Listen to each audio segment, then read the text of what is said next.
रामकृष्ण हरी.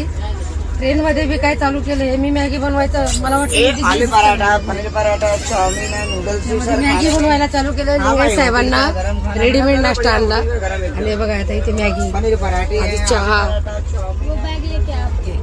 म्हणजे सांगण्याचे तात्पर्य म्हणजे मला इथे पण सुट्टी नाहीये, इथे पण चालूच आहे. किचनच म्हणता येईल, चालू आहे.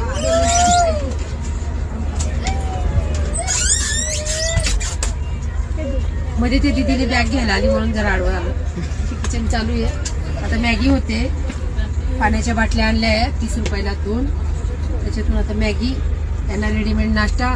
आधी किती जणांचा चहा झाला? 10-12 जणांचा, 15 जणांचा चहा. याच्यावरच बोंबलला. एकादशी आहे आणि इथे पण सुट्टी नाहीये. ताई पण मला मदत करू लागल्या. ताई पण या तुम्ही पण मॅगी खायला, ज्यांचा उपास आहे त्यांच्यासाठी आमची एकादशी. मस्त चहा पण आम्ही खडी साखरचा बनवला. तुम्ही पण घरी खडी साखरचा चहा बनवून कधी कधी पीत जा, घशासाठी चांगला असतो. या मॅगी खायला.